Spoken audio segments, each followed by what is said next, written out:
Oops, oopsie, oops, oops, oops, oops. I did it again. I mean, did I do it again? No, not me. No, I didn't do it again. I'm just doing a podcast.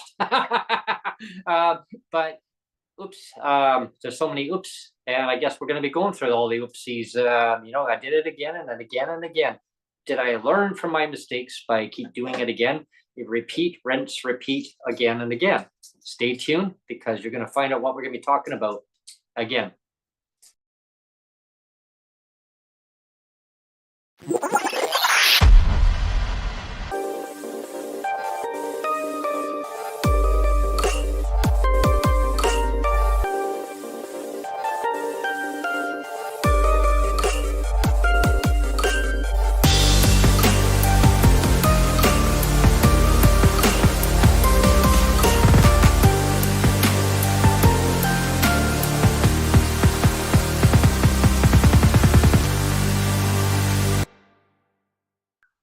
Where was it going? Yep. Hospital. Hello, everyone, and thanks for tuning in to PWD Allies podcast. My name is Brent Frain. I'm the host, and please subscribe, like, and share the content that you're viewing today or listening to on the podcast version. It really helps our channel grow. Today, we're going to be talking about, oops, did I do that again? I mean, again, as you heard in the intro. Well, we're going to be talking about that in this podcast. I hope you enjoy this session because these are real oopsies. All right. Can I sing, Brent? Can I? Yeah, for sure. Oops, I did it again. I played with your heart. Got lost in the game. Oh, baby, baby. Oops, I did it again. So that's why I did the thumbnail.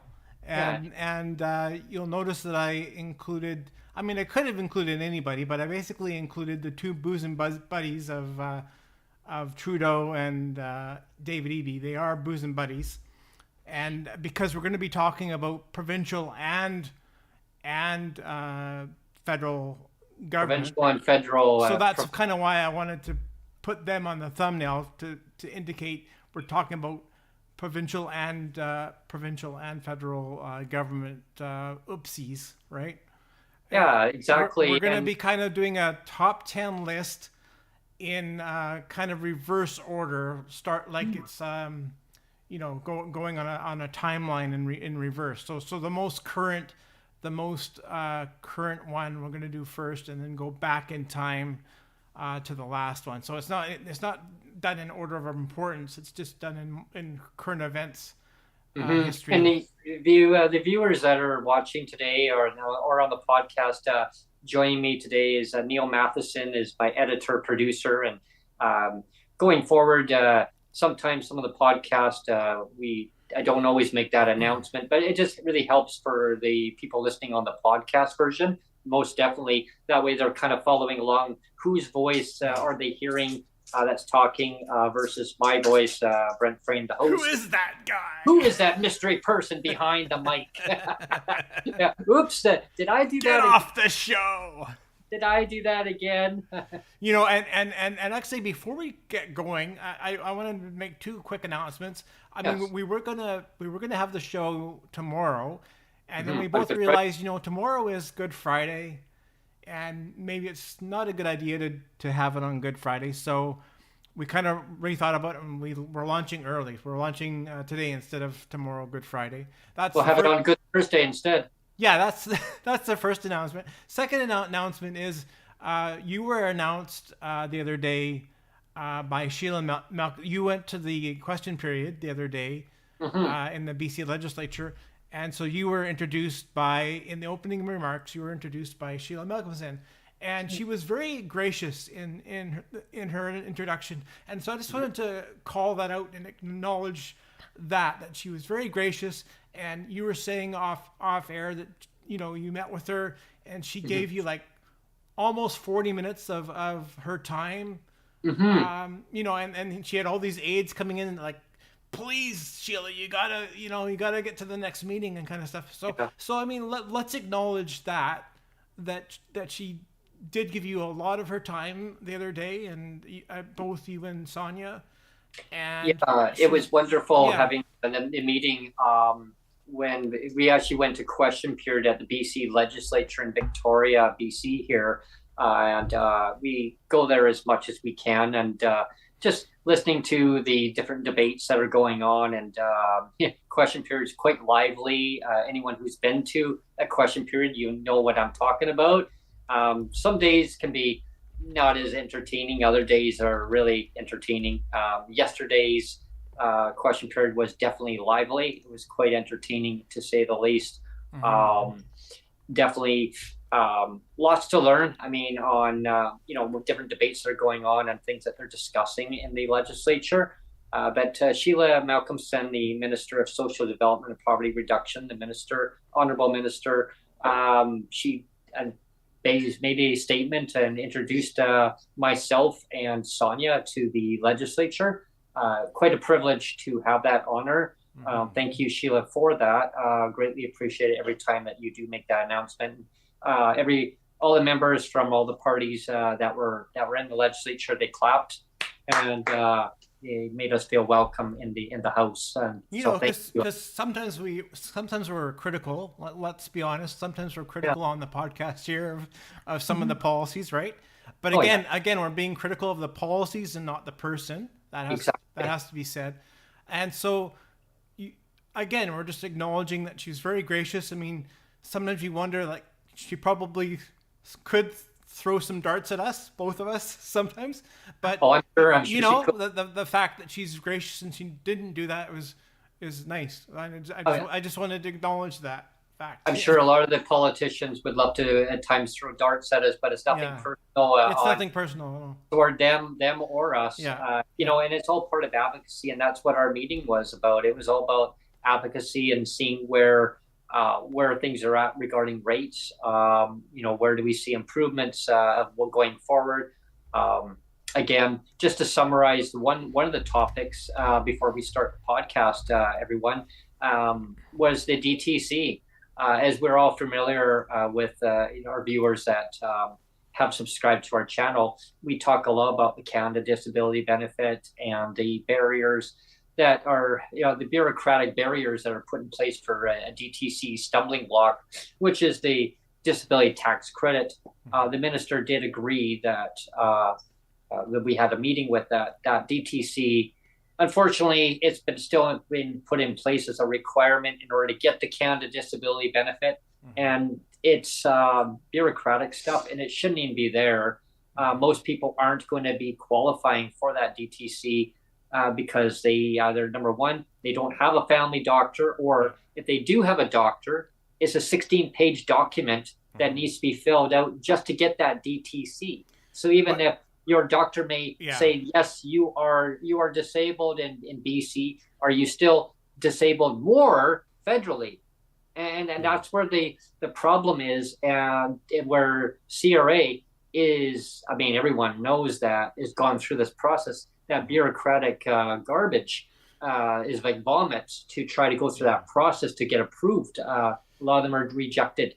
And that's what I worry about, right? Because but you know what, Brent? Sorry to cut you off, but is the CDB, the Canada Disability Benefit, is actually on our list, on our top 10 list. Perfect. That is what. Yeah. So let's just launch right into this top 10 list. And again, just as a refresher here, this top 10 list, it's, you remember the David Letterman top 10 list. This is our top 10 list for the biggest oopsies from provincial and federal government. They go, whoops, sorry, whoops. And again, a lot of our examples are going to maybe BC centric, because you and I are from BC, but there's also a lot of federal policies here too. And so let's get started. And again, we're going to start with the most current, the most recent example, and it's here in BC. Yeah. And just the other day, this was in question period in the BC legislature. It was. Sonia got her voting card. Oh, cool. Oh. Okay. Yeah. So we're going to start with number one here. And it was just the other day on April 15th. So what is it now? It's April 17th. So this is just a couple of days ago in question period. They were talking about a data breach, right? Ooh.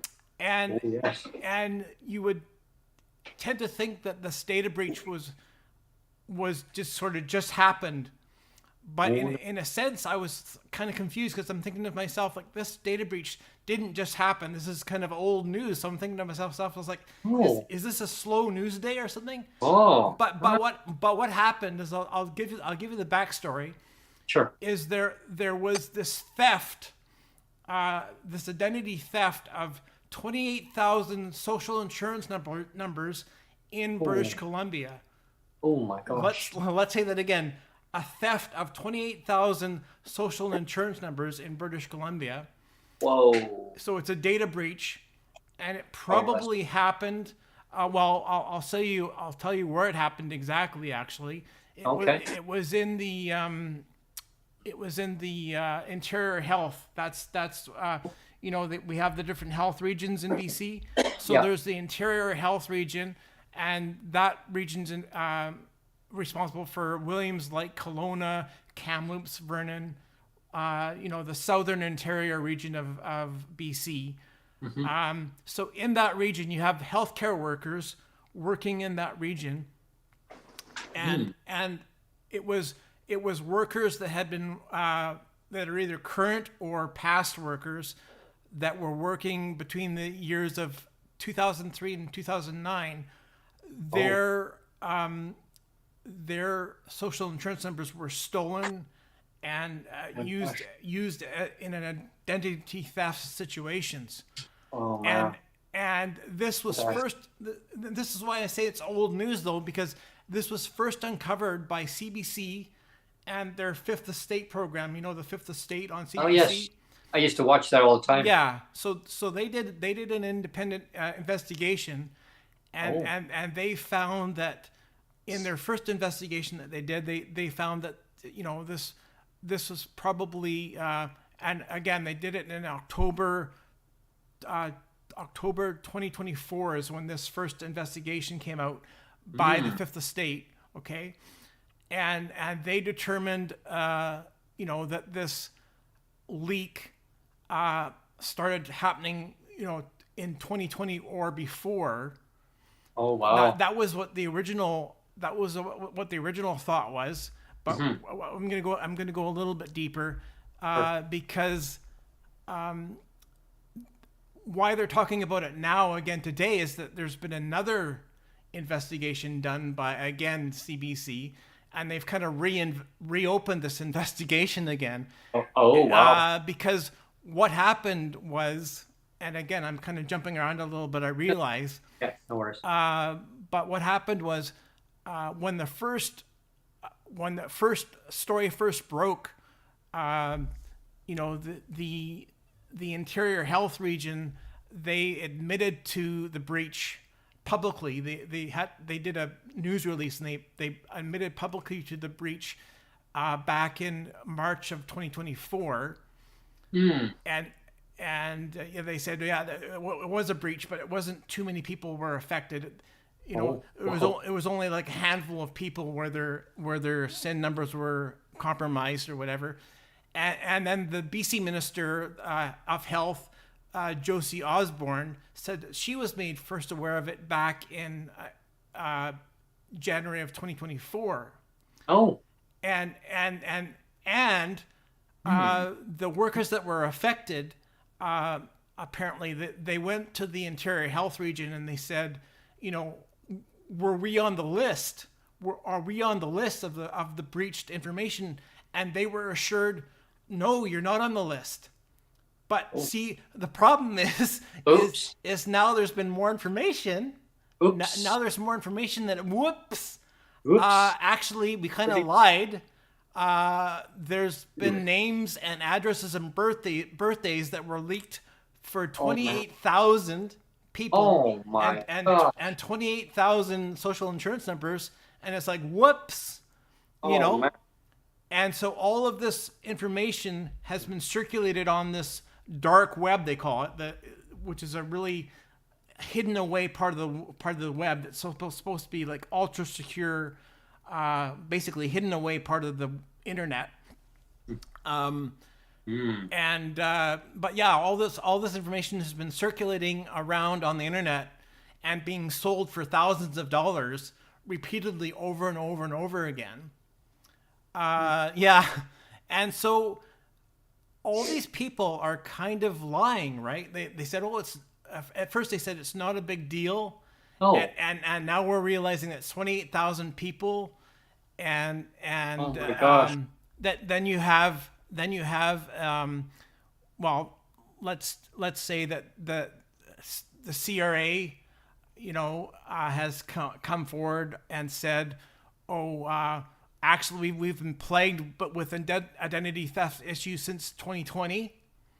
So the Canada Revenue Agency has admitted that they've been having issues with identity theft since 2020, and they said in particular when it's connected to third-party preparers, tax preparers like H&R Block. And there's a lot of problems with the e-file and H&R Block. So if you have a third-party preparer, apparently it makes it easier for criminals to take advantage of these loopholes.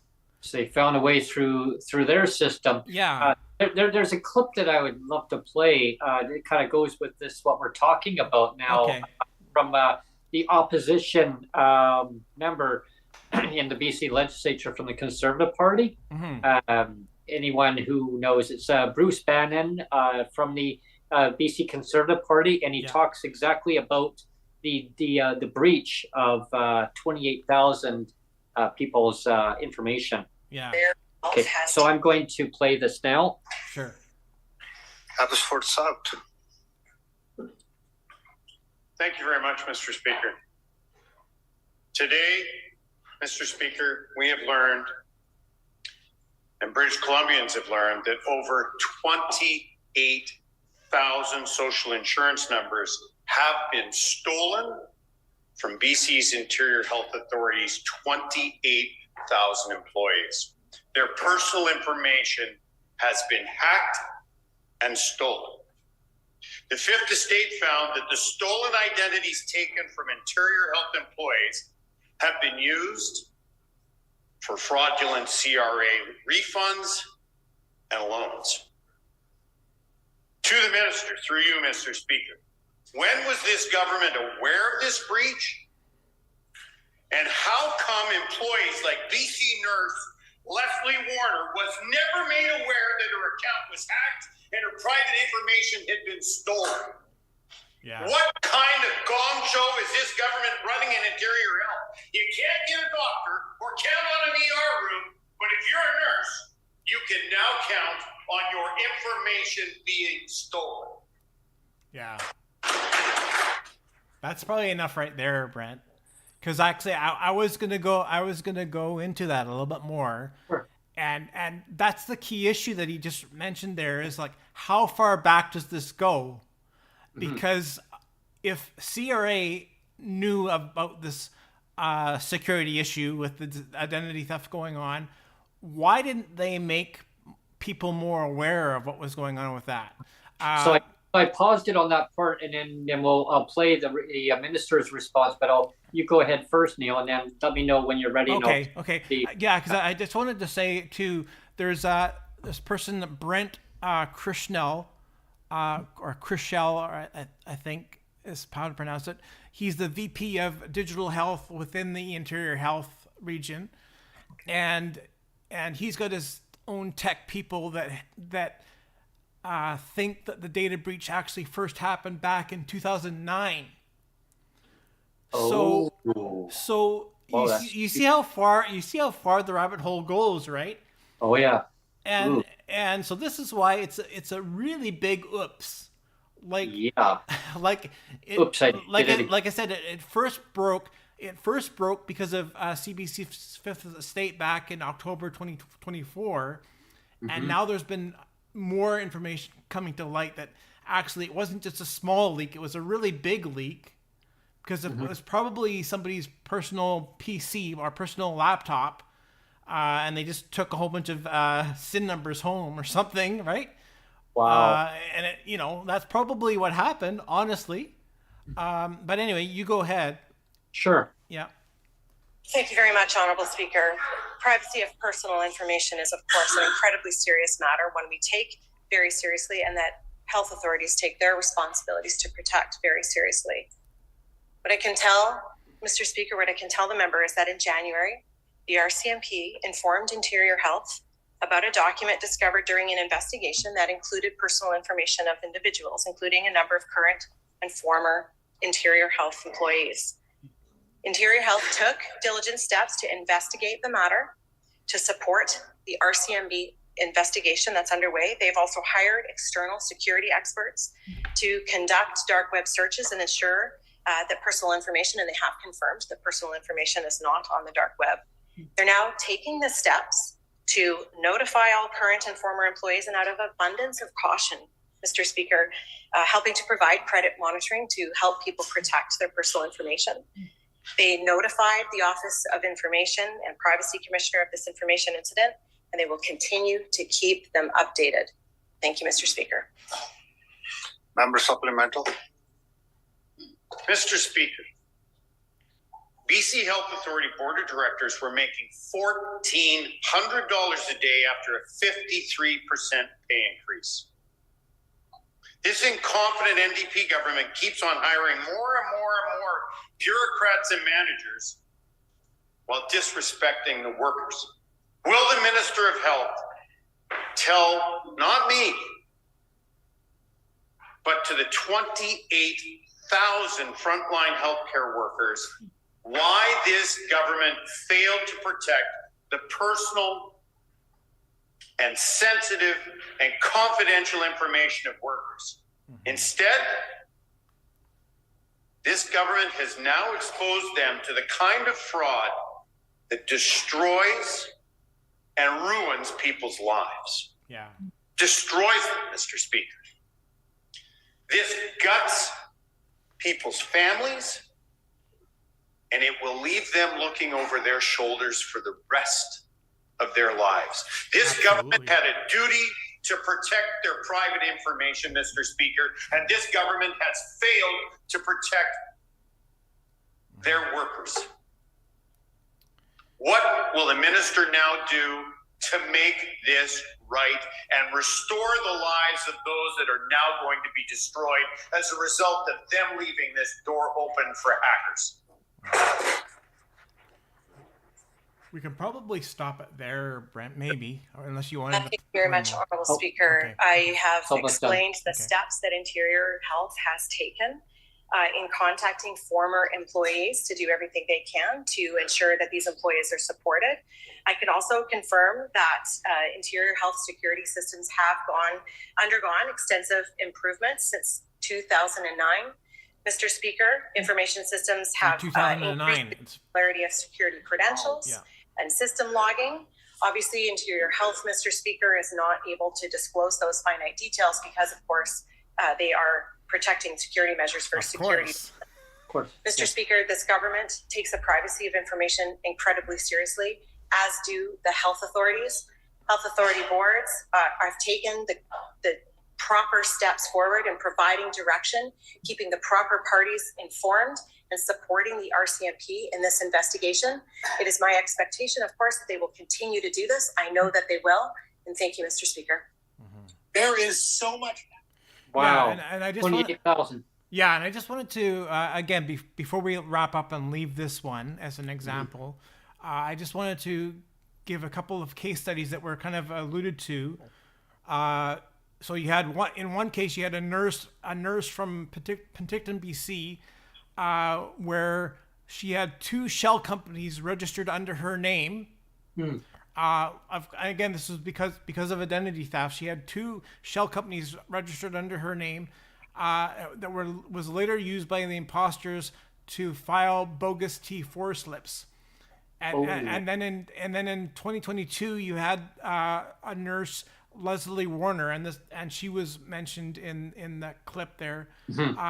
She was taken to her local RCMP detachment in Fernie, BC, and charged with Social Security fraud. Oh my Right? gosh. And she was fingerprinted and had her mugshot taken. And then she found out that somebody had been using her identity since 2020, and that the hacker filed a bogus return in Alberta. So all of these identity thefts were as a result of the leak from Interior Health, and it was all healthcare workers, right? And what happened was these hackers were changing the addresses.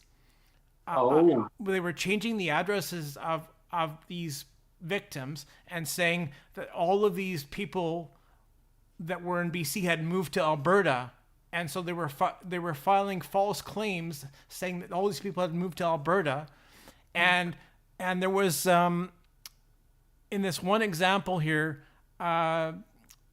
she found out this Leslie Warner never authorized H&R Block to do her taxes. She never authorized it, but for some reason H&R Block was added as the signatory or whatever, the person, the company responsible for her taxes, and this Leslie Warner said she never authorized that at all.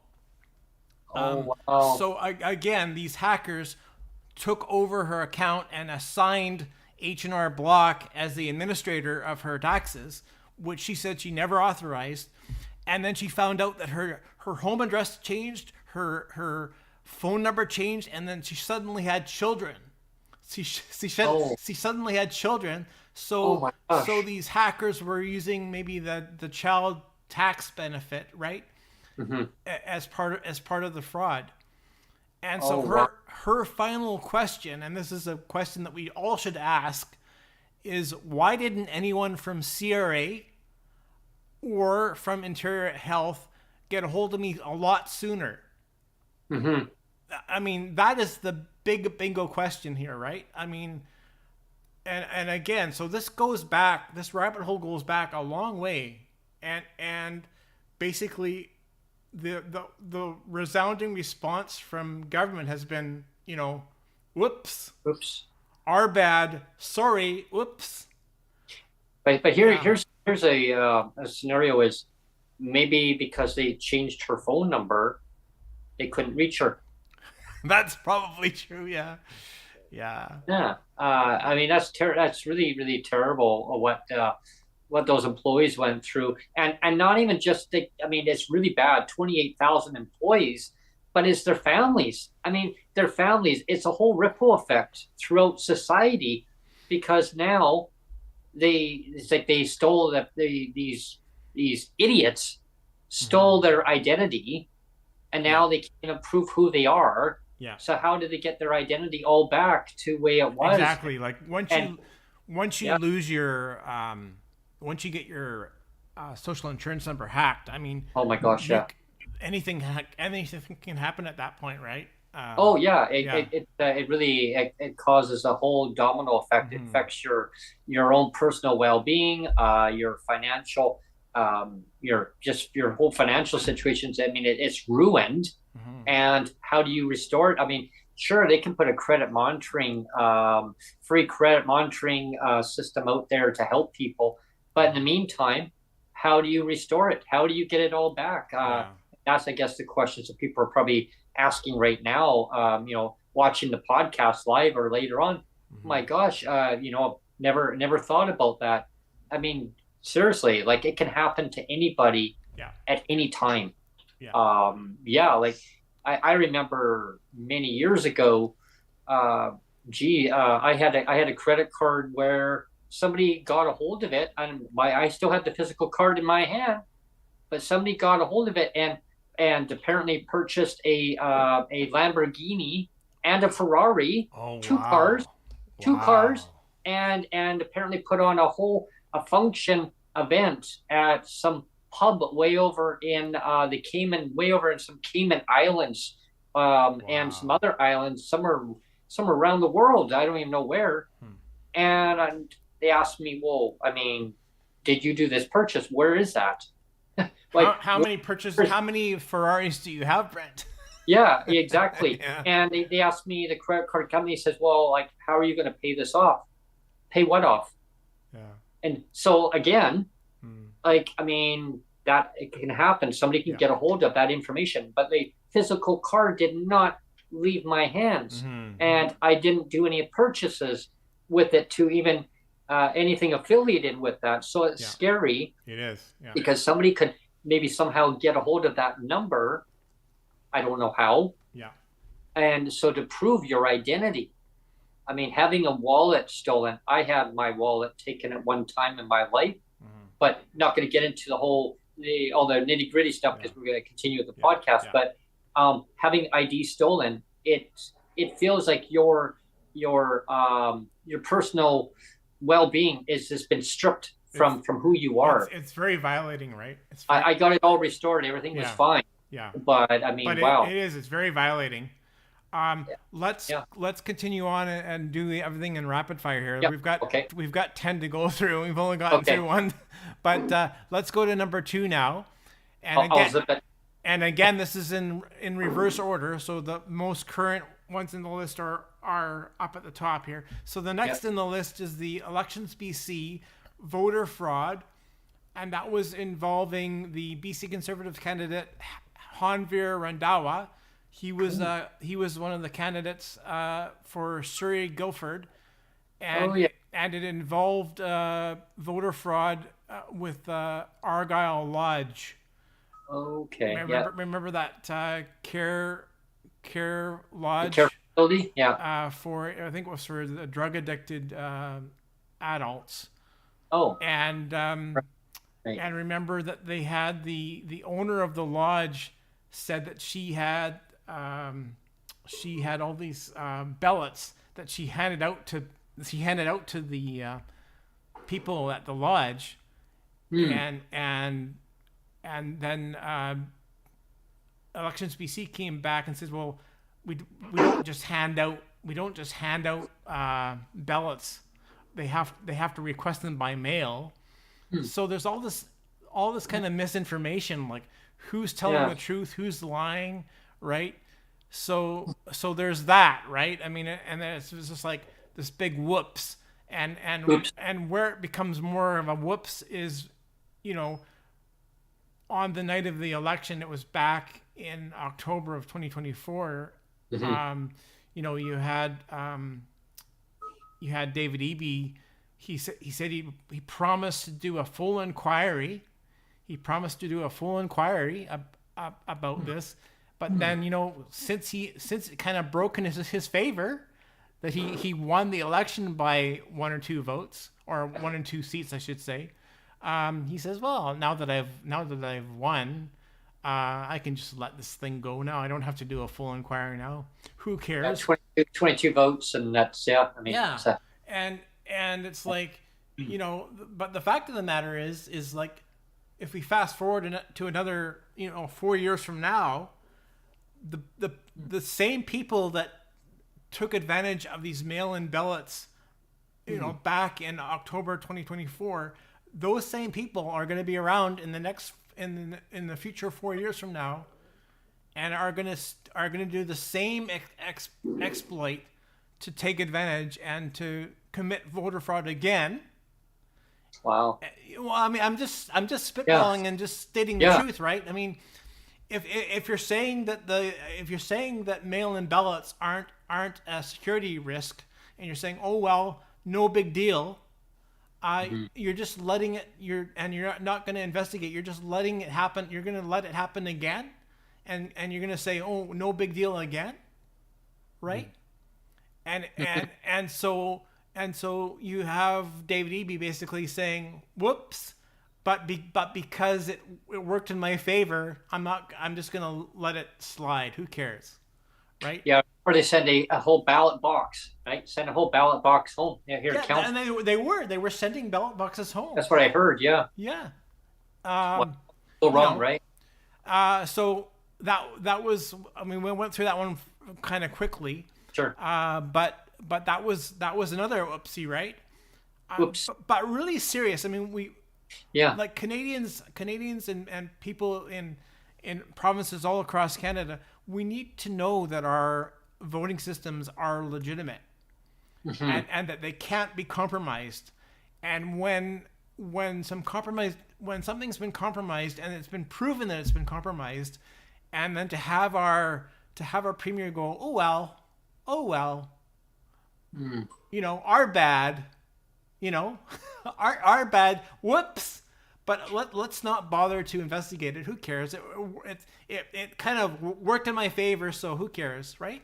Yeah, nothing to see here. Yeah. I think you gotta do better than that. Anyway, we can move on. Sure. The third one on the list, and again, this is in chronological order. It's not. I'm not picking on David Eby. This isn't a show about picking on David Eby, but just so happened to be in chronological order. During the election, again, we're going back to the election in October of 2024. During the election run up to all these election promises, one of David Eby's promises was he was going to release this $1,000 grocery rebate to everybody in the province, basically $1,000. And Imagine that, everyone. And his big thing was British Columbians need help now. You know, they need help now, not 2 years from now, not 3 years from now, not 4 years from now. They need help now. He says that's why I'm doing the $1,000 rebate. And then they get elected, and it's like poof, gone. And their excuse is we can't do it because of the tariffs, right? Of course, it's the tariffs that got in the way. You know, maybe I can pull up a little clip of that actual announcement. Back then. You just continue on, Neil, and just for our listeners, while Neil's kind of going through that topic, I'll see if I can pull up the soundbite on that one. Okay. The fourth one in the list I can quickly introduce is all the safe supply and fentanyl crisis. And of course, that's a provincial issue here, but it's in BC, but it's also a provincial issue all across Canada and in all of our provinces. And again, one of the reasons why I included David Eby and Justin Trudeau in the thumbnail is because, again, they're kind of like bosom buddies. They're bedfellows, where they both kind of agreed. They're saying, let's legalize hard drugs. Let's legalize the possession of hard drugs. What can go wrong? What can go wrong, Brent? What can go wrong with legalizing the possession of hard drugs? Oh, I mean, it's like a bombshell, right? I mean, it's yeah. And then this idea of safe supply, and I know on one hand I shouldn't be the one talking about safe supply, because I know that it's a very divisive issue, and some people say safe supply works. Don't bash it, but my thing is, let's consider for a moment. There's something called the 4 pillars. There's the 4 pillars of the drug problem, right? Or the 4 pillars of fentanyl crisis. I'll let you go along with your... Sure. Yeah. Sure. Okay. All right. I think I found it, everyone. Okay. There's lots of news out there right now, lots of rumors. But no matter what our opponents do, we're going to stay focused on what matters most to people, ensuring that their homes that they can actually afford. They have access to a family doctor and high quality health care. And they get support with the cost of daily life, like cheaper car insurance and childcare, and getting rid of fees like medical services premium. We know what John Rustad has planned: deep cuts to the healthcare system. They're going to make waits longer and healthcare worse. And he's done it before. He's going to do it again. It's a risk we just can't afford. That's not exactly the one, but I mean, it kind of fits into some of our narrative. It's a little bit, yeah. But I'm still looking here. I just wanted to finish up on the safe supply. Sure. You know, there's the 4 pillars of the drug issue. I found it. Yeah. The first one is harm reduction. The second one is prevention. Third one is treatment, and the fourth one is enforcement. So there's 4 ways to combat the drug problem. So again, it's harm reduction, prevention, treatment, and enforcement, right? And it seems to me and again, this isn't really just my opinion. It's an opinion of a lot of people that the government here in BC and again, governments all across Canada, and you can lump in our wonderful Justin Trudeau thought the same thing. Is it really the only pillar that matters? The only pillar that matters for some reason is harm reduction. It seems like that's the case where governments are kind of putting all of their resource and money, they're throwing all this resource and money into harm reduction by just giving away all the safe supply and say, well, you know what, we're not going to worry about prevention, we're not going to worry about treatment, we're not going to worry about enforcement, we're just going to throw all this safe supply into harm reduction. Harm reduction is the only way to fix the drug problem. And again, so that's very short-sighted. But that again is something that David Eby and Justin Trudeau were super unified on, is this whole idea of harm reduction is the only answer. It's like 99% of the drug problem can be solved by safe supply, and they had these vending machines. At first, I thought it was a joke. These vending machines that were giving out safe supply drugs, right? You know where they had them, Brent? Where? They had them outside of hospitals. Outside of hospitals. Hospitals. You could go outside of, at the entrance of a hospital. They had these vending machines where you could go get safe supply fentanyl out of a vending machine outside of the door of a hospital. Oh. And again, maybe I'm not the right person to talk about this, but again, in my humble opinion, remember what the doctor's oath is. You know what the doctor's oath is, Brent? What is the doctor's oath? To save patients. Well, save patients, but the official doctor's oath, the way they word it is do no harm. Do no harm. Oh, okay. And so if the doctor's oath is do no harm, and yet they say, safe supply, we're just going to hand out safe supply, how is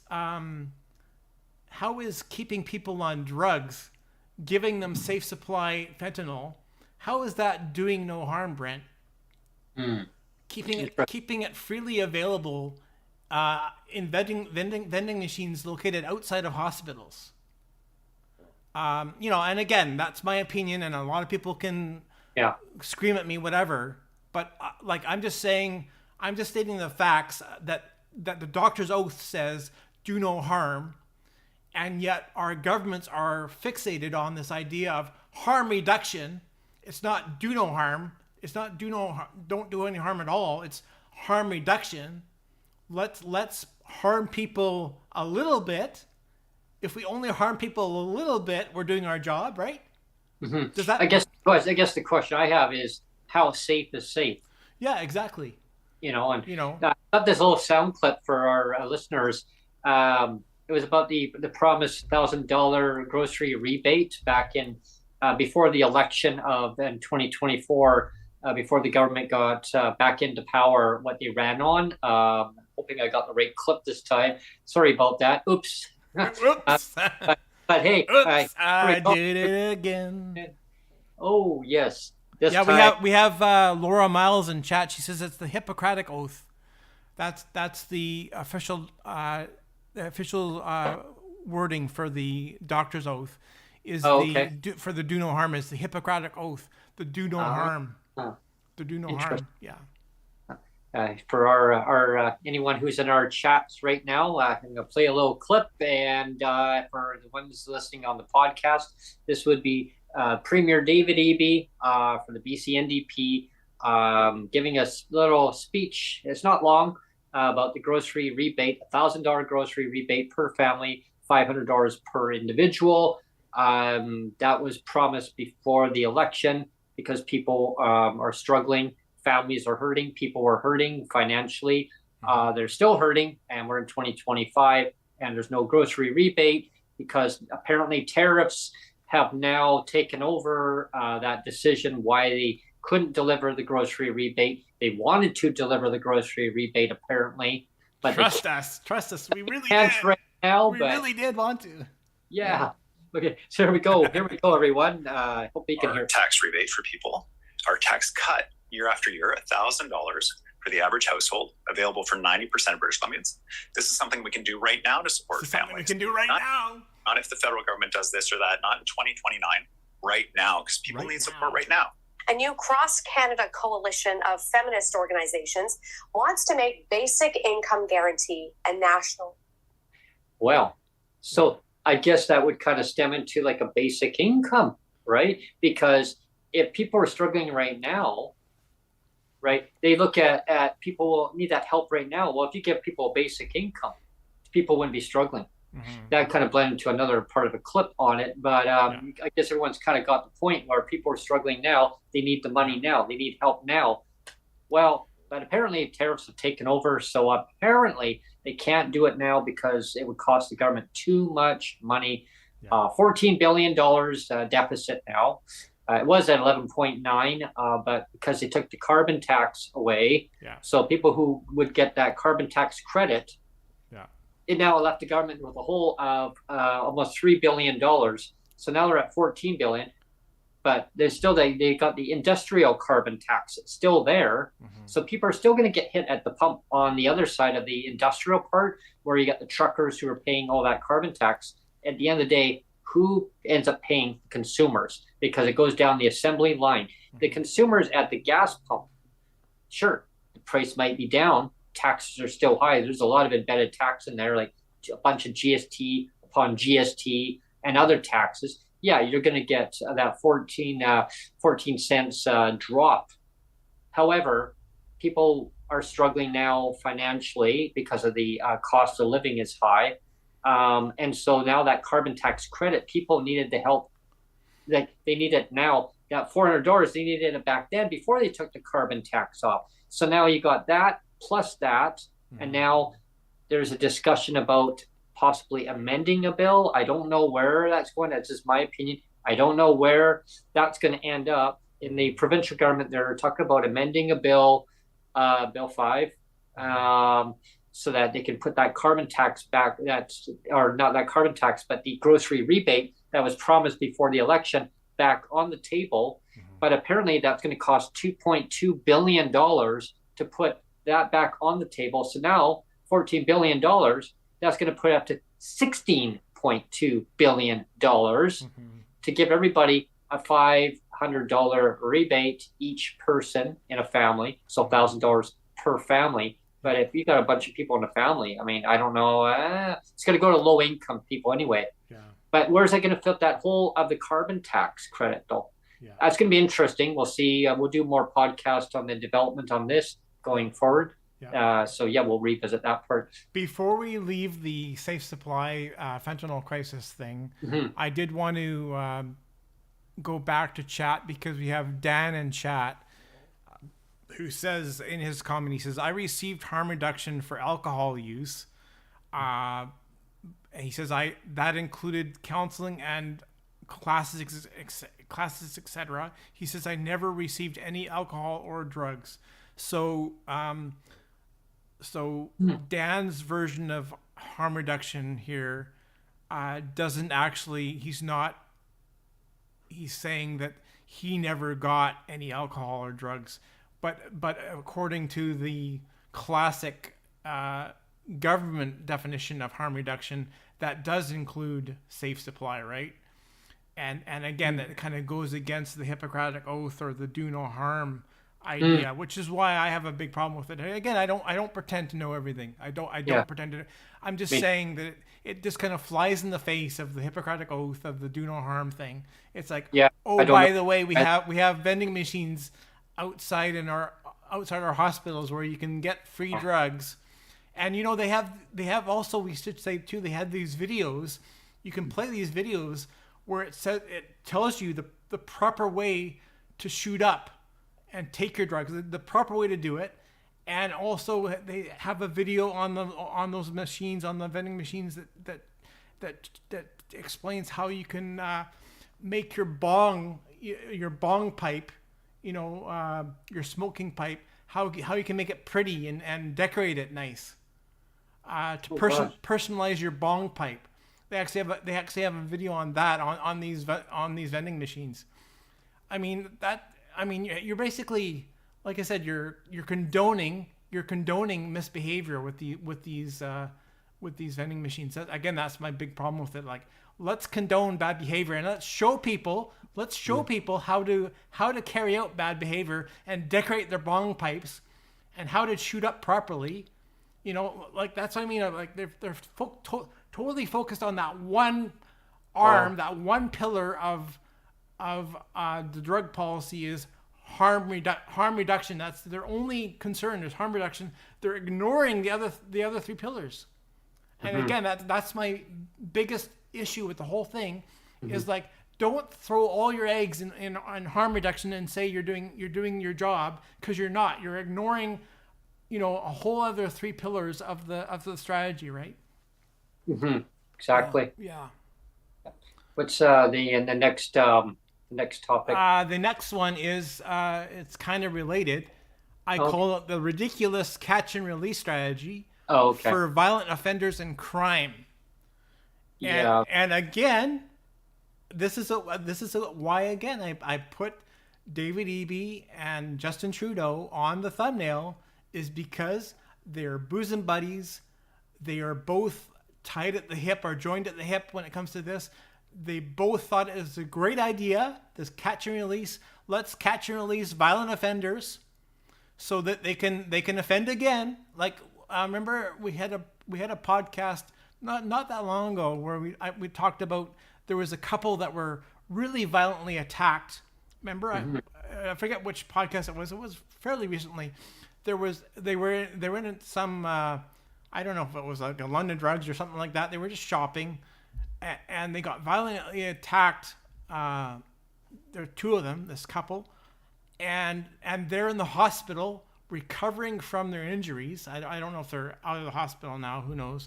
But they had really serious injuries, and there was a couple people that were charged with the assault, and they were both released. They were both released within 12 hours. They were both released within 12 hours and not charged. Doesn't surprise me at all. And yet this couple that was violently attacked with serious injuries, they were still in hospital. Yet these other two people that committed the assault were allowed to walk within 12 hours later. Yeah, it's the violent offenders. They're just allowed to just keep walking the streets and keep rinse, repeat, do it again. Yeah. And they some of them, I don't know if they think it's a joke or something, but they are taking advantage of the justice system, which definitely needs to have an overhaul. Federal government needs to have an overhaul on that. I know provincial's been advocating very strongly to have the federal government strengthen the bill on that. And I know that the federal government, the leaders that are running, for re-election, whoever gets in, well, I guess it'll be interesting on April 28th. We'll find out who's going to be the next prime minister. But with that, basically, it just comes down to who's going to change the justice system, who's going to strengthen the justice system so that these offenders are not going to be running amok in our streets and causing chaos to people's livelihoods, businesses, people's well-beings. I mean, I've seen so many people in Victoria, Neil, that are scared. They're scared about going downtown Victoria. I mean, they want to go for a casual walk in downtown Victoria at nighttime. It's supposed to be nice and peaceful. A tourist. Used to be able to do it. Used to be able. Yeah, a tourist city. There's areas in downtown. I mean, Victoria. I mean, for our viewers that are watching live right now, and our people, anyone on the podcast later, there's certain areas of downtown that I will not go to because for my own safety. Not that I'm scared of looking at shadows following behind me, but with that being said, I'm looking at 222 right now. Yeah, it's just a fun inside joke, 222. But anyway. There's areas of downtown Victoria that I wouldn't go to. So one of my neighbors would not go down there again at nighttime by himself, and he's a big guy. and he said he can take care of himself. It was chased by somebody with an axe. Oh, wow. BC government, okay, with an axe. I want the federal government to hear this too. Somebody in my building was chased with an axe, and the guy says, I've never ran as fast in my life. And he says it was a real axe. It wasn't something that was just a toy. Mm-hmm. And you know what?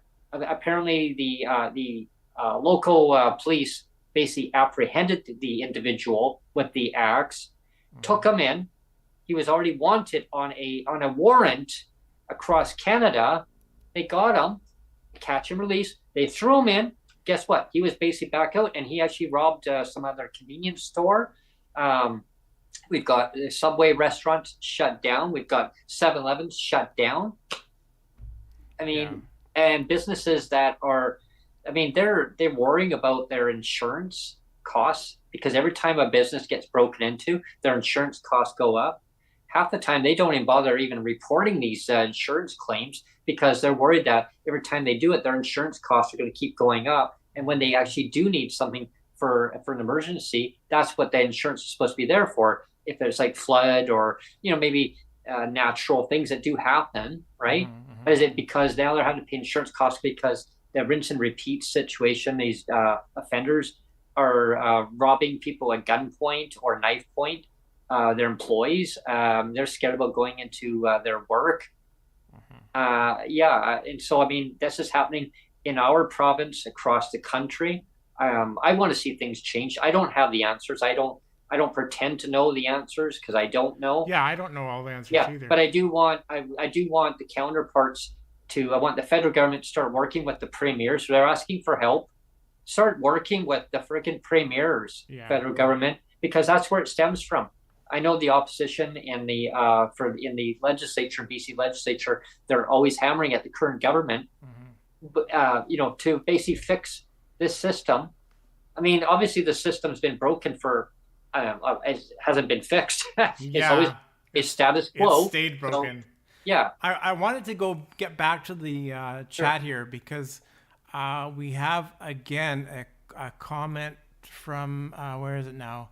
Laurel Miles says the vending machines didn't contain drugs, just Narcan and fentanyl test strips. Now, I could be wrong on this. I mean, I stand to be corrected, but my understanding is that was the intent originally of those vending machines. But I believe in the research that I've seen that there were a few kind of what do you want to say compromised vending machines where the drugs actually did end up in the vending machines, even though they weren't supposed to. Mm-hmm. Drugs did end up in the vending machines. Now I could be wrong, mm-hmm. but that's what I've read, mm-hmm. Is that they weren't supposed to have drugs in them, but some of them did, and wow. and then the government said, "Whoops, we didn't know this was happening. Whoops." Now again, I can stand to be corrected. I'll research again and make sure.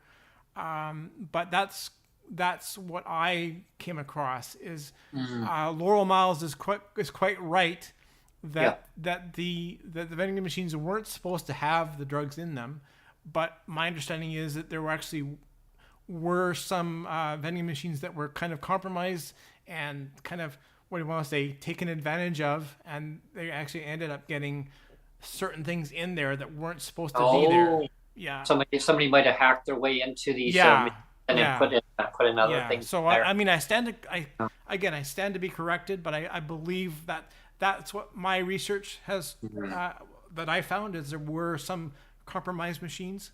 But anyway, let's keep going down the list here.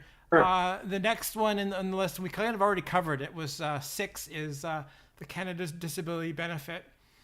And I called it the bait and switch gut punch. Right? Yeah, I'll give a quick little overview here. Recently we had a meeting with the BC Minister for Social Development and Poverty Reduction in BC at the legislature yesterday. wonderful meeting. Honorable Minister Malcolmson, thank you for your time for the meeting. One of the topics we did cover was the Canada Disability Benefit. The minister does acknowledge that the federal government really screwed up, and it wasn't in her words, but I know what she meant. But the federal government did screw up the Canada Disability Benefit, the criteria for accessing the Canada Disability Benefit, meaning having a DTC, a disability tax credit. That DTC, it should not even be it should not even be in the equation for accessing a federal program. That program for the Canada Disability Benefit was supposed to be a very state-of-the-art inclusive. It was supposed to go to every disabled person. 1.6 million disabled people across Canada on provincial and territorial benefits, so that nobody's left behind, right? That word, nobody's left behind, right? And it was supposed to lift people out of legislative poverty across Canada. It was going to be the best program ever. Trust us, because we're going to get this right. That was the narrative. Yeah. And I slowly saw this happening over time. In 2020, they made that announcement. In 2021, they started developing, it was under that bill C-22, I believe it was, then it went to 30, bill C-35, because they called it election, snap election at the time, opportunity knocks, hey, yeah. So that bill collapsed. They redid the bill. It continued on, right? And that was right around the time that just after that, I launched the Twitter space, because I saw this stuff happening, everyone. And I thought, you know what, I want to bring people together because I saw this huge program. And I thought, you know what, here's an opportunity of bringing people together, talk about lived experience. How is this amazing, supposed to be amazing Canada Disability Benefit? It's interesting though.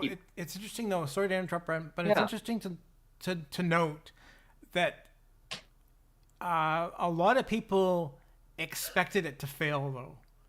Remember early on, like the vast majority of people said, "I don't believe it. Too good to be true. It's going to fail."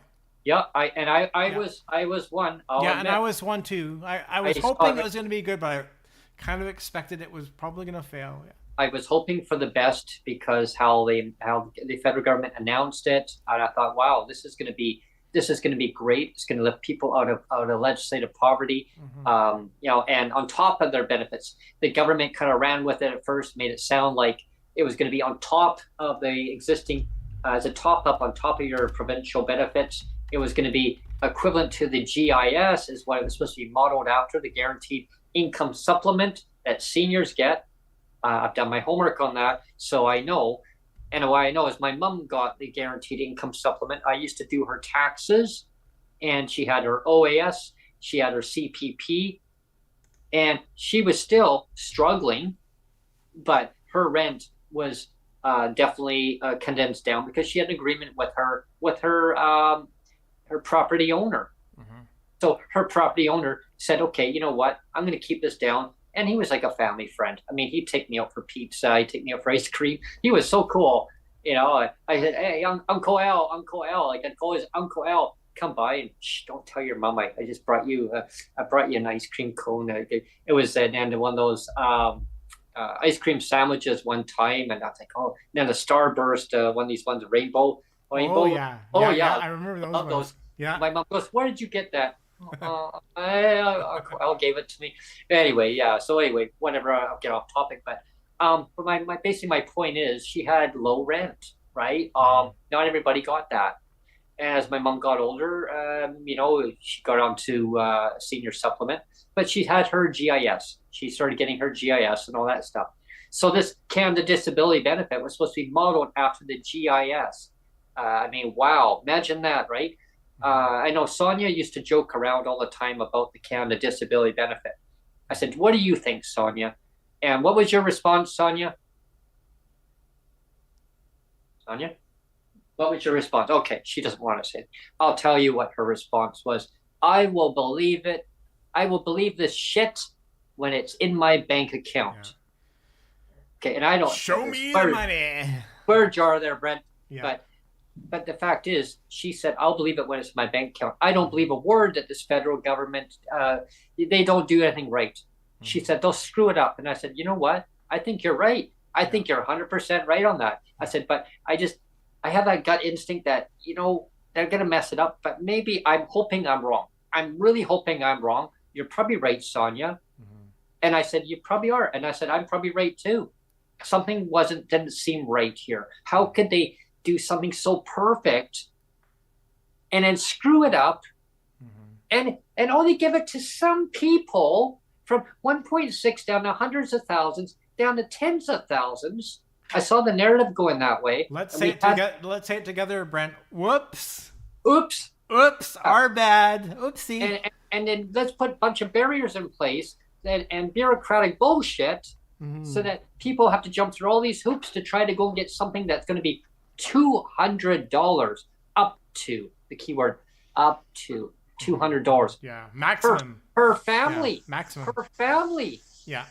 Yeah, up to. But you have to get a DTC. You have to prove to the CRA that you're still disabled. You're disabled in your province. Everywhere you're a citizen of Canada. Yeah. But you're disabled in your province. But the federal government says, we need to see if you're disabled federally. So you have to reapply again. Show us again, Brent. Show us again. Show us again. We don't believe you. But we don't believe that you're still disabled. So let's see if you're still disabled federally. You have to reapply federally. Yeah. You have to fill out a 16-page paperwork that you're going to be denied, most likely, not saying for sure. But even the minister I met with said there's all the bureaucratic bullshit, and that a lot of PWD. Did she actually use the word bullshit? No, she didn't. But I know what she wanted to say. Don't misquote her. She was being professional, right? Don't misquote her. Yeah. But the fact is that she said that it was quoted as bureaucratic stuff, language. Nonsense, maybe. And so the fact is that most PWD won't get it. Either you don't have a family doctor, and the provinces ran with it because the federal government made the provincial governments believe that they had the PWD's best interest in mind, that we're going to make this historic. So the provinces said, you know what, we're not going to raise the rates. We're waiting on a federal benefit that's going to help Canadians with disabilities. And again, that's why they didn't raise the rates, right? So I said to the minister, okay, so what if you can't get that CDB because you can't get the DTC? Well, unfortunately, you have to get the DTC in order to qualify because the federal government made that as a criteria currently. And I know Mike Morris for the MP for the Green Party for Kitchener, Ontario, and a lot of the other advocates for other parties. I know there was other ones from other parties that really stood up. I know that maybe they weren't as prominent as certain other MPs. Benita Zarello, the NDP, critic for people with disabilities. She's great too. A lot of them stood up in the House and hammered about the inequalities for this barrier for the DTC as a requirement. And I'm not going to pick sides of what political party. I stay neutral, but I know that a lot of them wanted to see this Canada Disability Benefit be up to its normal state of what it was actually originally announced to help people. I know that it was part of the bill that was actually because maybe $200 is not going to lift anybody out of poverty. Yeah, maybe $200 is not going to lift people out of legislative poverty. Yeah. Now that part of the bill and I'm going to explain this to people too, just so they understand. Okay, so that CDB, the Canada Disability Benefit, was in the bill, and it had the dental plan, it had the health care plan. It was inside that same bill, right? So if they didn't pass it, the whole bill would have collapsed. Yeah. In my view, is that I think that CDB should have had its own bill. Yeah. It should have had its own bill altogether. Yeah. We probably wouldn't even be having this discussion now because I think that the federal government probably would have been forced to actually put it back to its normal state. But who knows what. And the last time Benita Zarello was on the podcast was a while ago. She actually explained all that as to why they voted it the way they did because of all those other things that were in the bill, like you said. Yeah, it would have collapsed the whole bill down, and I think that was part of the agreement that they had with the Mr. Trudeau at the time, the federal leader for the Liberal Party. What I'm concerned is going forward is there's no discussion. They had a recent debate for the candidates in for the federal election recently, and my understanding after hearing some of the dialogue, they silenced out the leader or the candidates that were running for each party. They weren't knowledgeable what was going on with the Canada Disability Benefit. The only one that said in there was apparently, I guess, the federal NDP said they're going to double the CDB from $200 to $400. I guess if they get in, and I mean, great. Should it be up to what it was really stated? I think it should be, but that's just my opinion. Again, I worry that people are not going to be able to access that program. Either they don't have a family doctor or they can't get approved, even though their family doctor may say they're approved. CRA could buggle this thing up, and the cost to get it done. Yeah. Doctors may waive it off, other ones maybe not. And even if they do waive it off, CRA could bugger it up, and now you have to go back to that doctor again, say, oh, they screwed up. Can you redo this again? You're wasting doctors' time, and you're wasting your time. You're wasting all the anxiety, all the stress that you need to go through just to get up to $200. So I know we discussed a lot of this in on the Twitter space when I first had it, and that's why we pushed for DERB way back when. But the finance minister at the time said, oh, well, we can't do both. Apparently, we can't get DERB going because Canada Disability Benefits there. Really? Well, apparently they can't do either. They can do either one. They can't do either one. And so now, the federal government cons the provinces into waiting on a CDB. That, wow. Yeah. So here we are, everyone. I look back at the Twitter space era on that, and there was a lot of great discussions we had on that. Can I cut you off though, Brent? Yeah, because we should keep continue going. on here. We should keep going. You can see how passionate I am. I mean, CDB, right? I could tell you're kind of very going off the path here, so you're gonna stay on task. Let's quickly run through these. The next, I just get pissed off. I know, but the next one on the list, and we're gonna go quickly through these, is the ending the PWD bus pass clawback in BC. Oh yes. And they destroyed, or the BC Liberals ended the annual. It was a $45 annual PWD bus pass for people with disabilities here in BC. They ended it back in 2016, and I remember when the BC NDP were in opposition, and you had John Horgan. Remember, he was out on those rallies on the lawn saying, "Oh yeah, I was there. Just give them back their bus pass," right? Yep. And then they became the ruling government in 2017, and it's like, well, sorry, they destroyed the computer, and the BC Liberals admitted, oh yeah, we destroyed the computer. We can't do anything about it. Sorry. And I'm sorry, I don't buy this whole we destroyed the computer thing, because there's more than one computer on planet Earth, isn't there, Brent? Oh yes. And there's something called backups. And even if there wasn't a backup, you could still rebuild the computer. You could still easily add a box that says, does this person have or want a bus pass? Yes or no. Check the box. If they check it yes, they get the bus pass. If they check it no, they don't get the bus pass.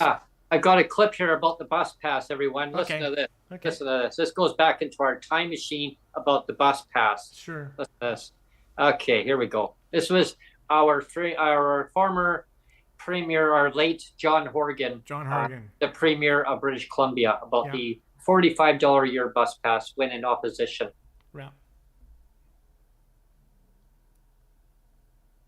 Okay, here we go. Will you restore the bus pass, the $45 bus pass that has been in existence for the past number of years? Will you do the right thing, restore the bus pass, and give these people a break?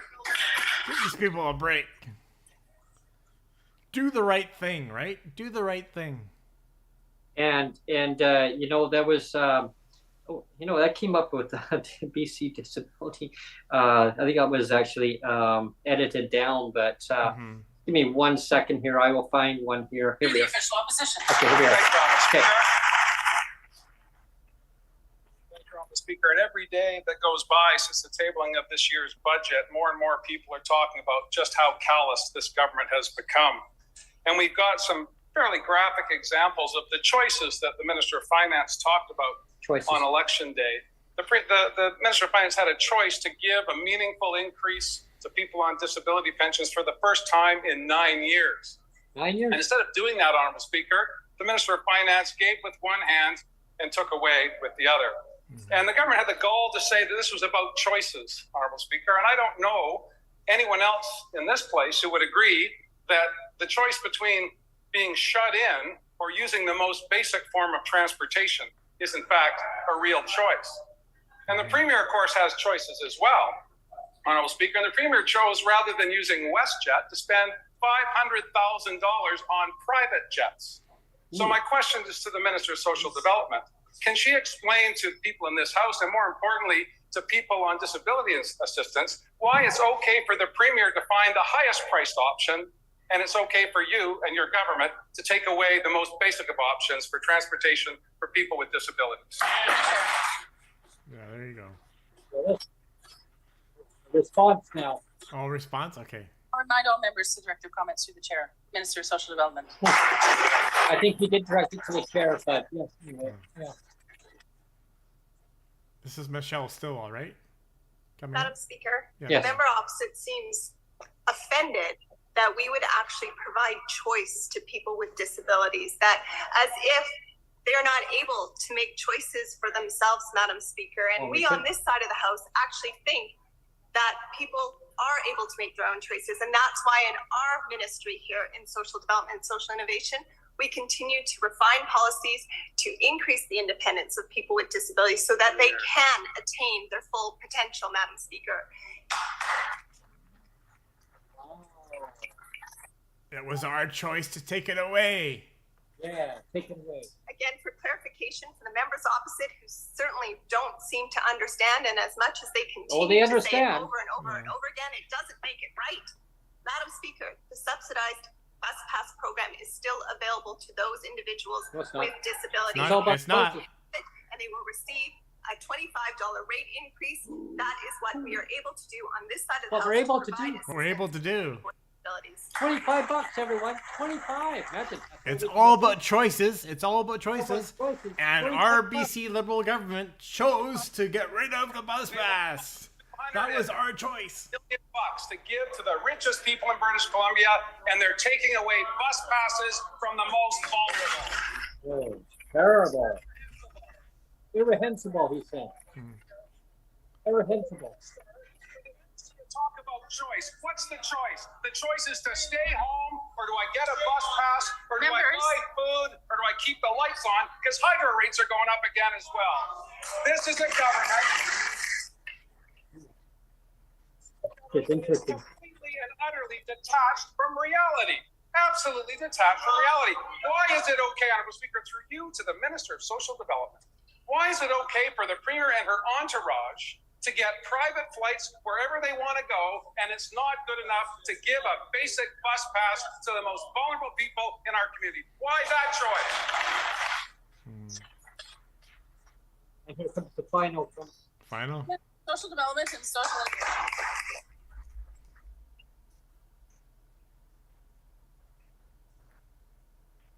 Madam Speaker, it's wrong, and the member opposite knows it. The investment is $170 million to increase the rates for people with disabilities across this province, giving 45,000 people money that they didn't have before, that they didn't get, that other people did get. It's about equity. It's about fairness. And from the members opposite who always say that's what they're all about, fairness and equity, this is what change is doing in our ministry, is making sure that everybody is getting the same thing across the board, as well as keeping their subsidized bus pass if that's what they choose. Madam Speaker, it's not just about the rates, it's about the other things that we wrap supports around individuals: free MSP, free dental, optical, medical equipment, supplies, subsidized daycare. We wrap all those supports around people to ensure that they can reach their full potential. Here, here. Wow. So, $100 million. Yeah. So Michelle Stilwell's idea of equity is let's take away the bus pass for everyone.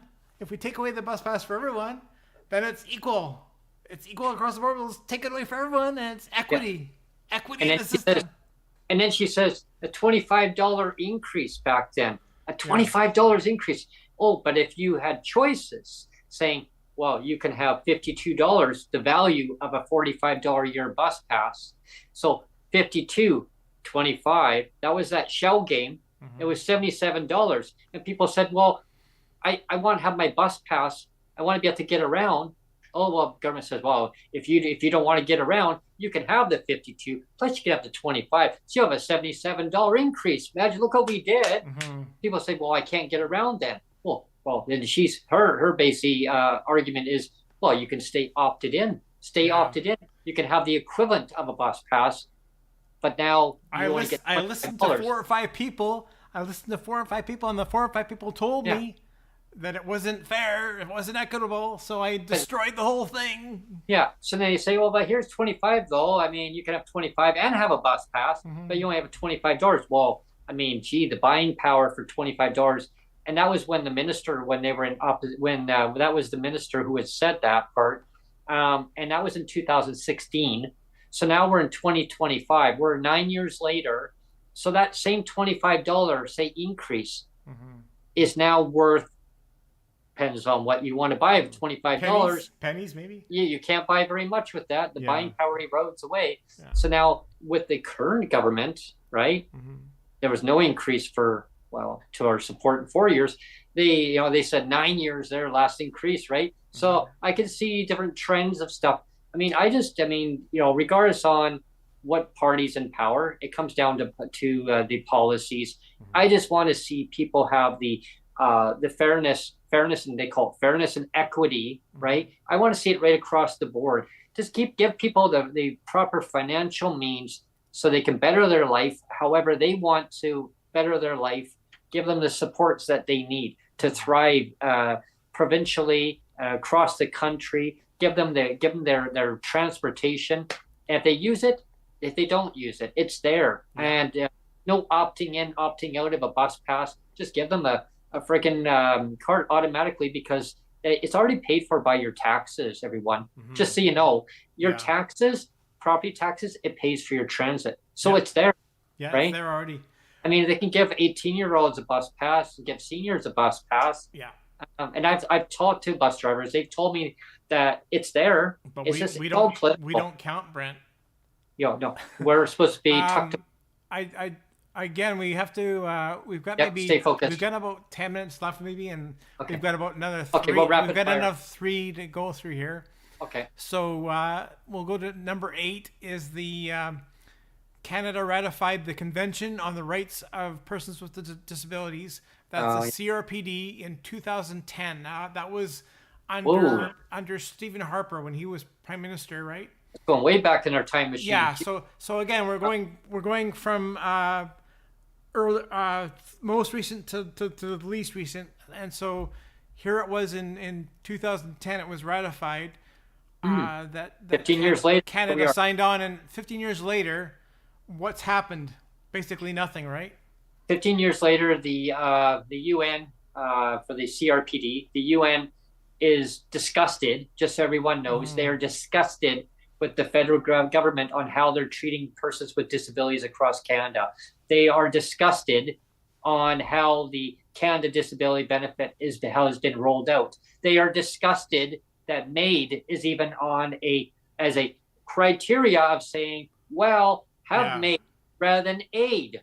That's the solution, right? Right. That's the solution. Oh, you're suffering? Here, go and have MAID. Oh, and I'm not a pro to tell everybody what they shouldn't do in life. I'm here saying people want they want to have that financial security. There are all of our income-based systems are there. And I'm not going to go through every single one, but I'm going to give just people an example. Our EI, CPP. Well, that's another topic in itself. But anyway, GIS. Well, that's on the list too, Brent. Actually. Yeah. But I mean, GIS, Guaranteed Income Supplement, all these child tax credits, GST credit. You got all these different credit programs that are there. All they have to do is basically make one lump sum program. And if you're on low income, and trust me, the CRA knows who gets what. They know who's low income. They know where the cutoff is. And everyone should automatically get this. And I mean, I'd love to have Tom come on, or Joseph, or anyone that would love to talk on this topic, because I'm sure there's lots of people. Yeah. Definitely, I'd love to have one of you on, or maybe we'll have a little group. But anyway, that's another topic in itself, another discussion. Invitations there. But anyway, when it comes down to that UN CRPD, again, they said that Canada is violating the rights of persons with disabilities. Article 28 stands out top of my head. Yeah. Where Article 28 is huge. If people are not familiar with it, read up the articles. Is that the security of person one? Yes, it is. Yeah. And there are a lot of different articles, but Article 28 actually states that. And right now, Canada's not even following that criteria at all. I think the federal government realized that they screwed up. They don't want to admit that we screwed up. I always say, if you mess up, say, look, I screwed up. I mean, it's not hard. I mean, if I say something on the podcast and I upset somebody, or I say something wrong where I don't know the information, I try to know the best based on my ability, based on my knowledge. A lot of it's opinion based too, but I also try to get a lot of factual information. If I screw up, I'll say, look, everyone, I'm sorry. I screwed up. I'm sorry. Yeah. You know what? And then you move on. You say, okay, if the person accepts their apology and says, yeah, you know what, Brent, you shouldn't have said that. Yeah. Do better. I say, okay. And that's fine. It's called constructive criticism. I've had that from employers in the past. And I had an employer yell at me and said, what the hell is wrong with you? I had a bad allergy season. It was 1 year. Just quickly, I had a bad allergy season this 1 year, and my balance was off. I just wasn't feeling good. I shouldn't have gone into work. I needed to get the money to help my mom out because her money was clawed off her by the provincial government. Based on she was a customer for the co-op. And I talked about this one day on the podcast. So I pushed myself more and more and more, just work. I was doing 2 full-time jobs, a part-time job. I'd get maybe 6 hours sleep maximum. And I pushed myself more and more. And the fact is, I went in, I had bad allergies, and I was in bad shape. And I got yelled at by my employer. And pardon my language, and I don't normally swear on the podcast, but Brent, what the fuck is wrong with you? Go home. I'll pay you. I'll even pay you for today. I'll make sure I'll just write it down. This was the employer. I'll pay you for today. You are useless to me. You need to go home. I'm useless. No, you're not useless as a person, but physically, mentally, you're not there. And I wasn't. And I knew that, but I pushed myself because I had that inner self to me saying, I have to do this because I didn't want to see my mom suffer. Yeah. Because the government clawed off of some money that she was entitled to. She paid for it off her pension, but the government said it's burned. That's number 10, Brent. We're gonna get there. Yeah. But let's now go to number 9 on the list. So one before 10 is number 9, and that's the relief from high market rents and increased housing costs. Yeah. And we have to say that all of this increased housing costs, it kind of started with all this money laundering that was going on, right? Yeah, it stems back to a lot of money laundering that was going on into the real estate market. It was getting channeled through casinos. Yeah. It was embedded every single place that you could think of. And it basically happened under the watch of the BC Liberals. Yeah, it happened under the watch of that. And Yeah. exactly. And anyone who's following regarding money laundering, I really encourage you to check out Sam Cooper, who's on social media. He covers all this stuff. I'd love to have Sam Cooper come on maybe and talk about how this affected the real estate market for people who rent. Why are these rents so outrageously high? I mean, we know that it's profiteering. I know that the federal counterparts are fighting to try to control this sector of the market, where it's how high, sky high rents, how high can it go? Well, it's all about profit margin. Why? I know, as I rent in that market, I rent in this market, but I have a good rapport with my management company. I'm grateful to have a roof over my head. Do I agree with everything going on? No, I don't. I was told that, hey, your rent's going up. You got to deal with the nasty neighbors. Move to another unit in one of our other buildings, or even the current building. Pay more what that going rent is.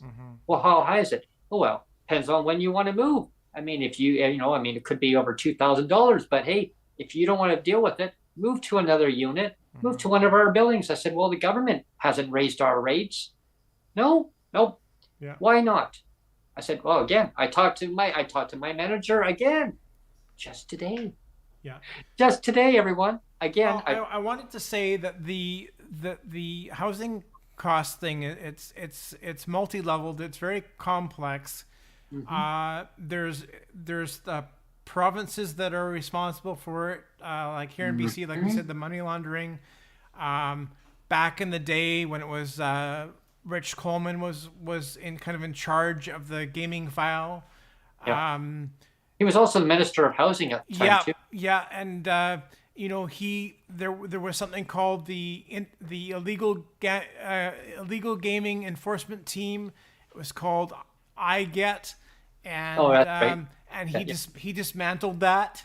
When they told him, like, if you dismantle it, you're gonna get more money laundering in the province. Yeah, he was advised not to. But he dismantled it anyway. Of course. And so there's the provincial responsibility, but there's also the federal responsibility of Trudeau, that has relaxed. When he was prime minister, he relaxed all of our immigration policies and just kind of letting everybody in. And it's like, who cares if you can house them? Who cares if we have enough jobs for anybody? Just let them in. Yeah, and BC got over hundreds and hundreds and hundreds of thousands of people coming into our province. Beautiful British Columbia, right? Well, let's all flock out to BC. And there's other beautiful provinces too. However, they got dispersed across our country. And I have nothing wrong with immigrants coming in. I believe that's wonderful, because Canada's always had immigration coming in.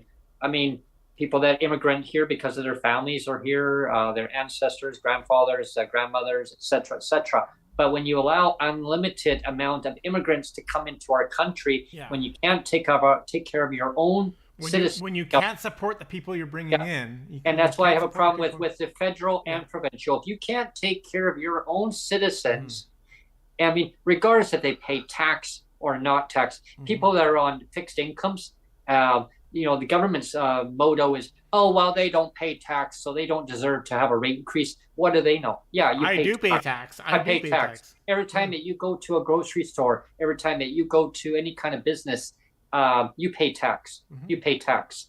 My mom and I used to have that discussion, and my dad, actually, I talked to my dad, and my dad was, he had worked all his life, and he became a senior, fixed income.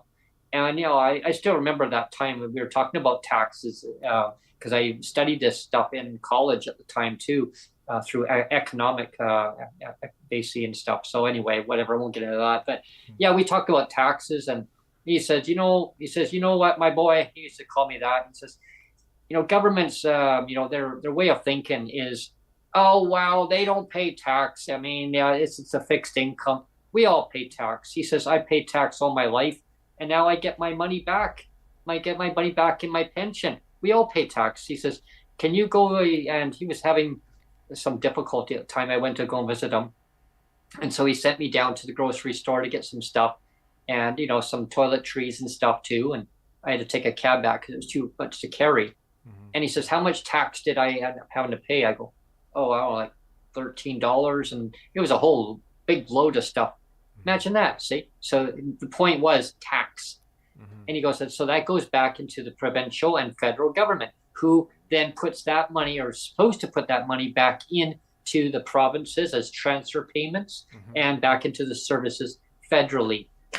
So the fact is, when people say, oh, they don't pay tax, wow, I mean, golly. So it comes down to a lot of these services that are intertwined is a huge problem where corporate rents, federally, I know that the counterparts have been pushing the federal government on this to try to get accountability in place, and more power to them. I really hope that they more equal distribution of the wealth across the provinces.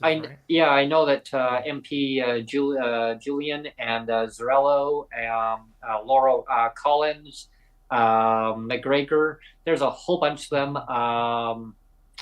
Barron, Minister Barron, there's a whole ton of them. Even Morris, MP Morris. Mike Morris, I mean, I can keep going down the whole list, but there's a lot of them from different parties. Even some of the from the Conservative Party, the Liberal Party, the Bloc Party. There's still handfuls of people within their own parties. They're still pushing their own government to do the right thing and stop all this corporate investment. Some of them are not even in Canada. They don't even pay tax in this freaking country. Tax haven, tax sheltered. There was a guy, Neil, our viewers and listeners later on the podcast, there was a real feisty advocate in British Columbia. And it just reminded me of that. Sonia remembers. I just can't recall his name. You might even know, Neil, as soon as I describe it. Sonia and I are trying to rack who that is. I know that Paul Gilbert, he knows who he is. I can find the clip. I just have to look for it, and one day I'll put it on the podcast. Dermont. Oh yeah. He made a statement. God rest his soul. I so miss him. I so miss him so very much as John Horgan. He was a very strong advocate. Both of them were, but he made a very powerful statement, and he said, "Mr. De Jong, do the right thing, raise the rates." And I can almost mimic his how he worded it. He said, "There's over $500 million right now in the Cayman Islands." Cayman Islands. I mean, powerful speech, everyone. This came from a feisty advocate. He was there when we were talking about raising the rates. We did a rally.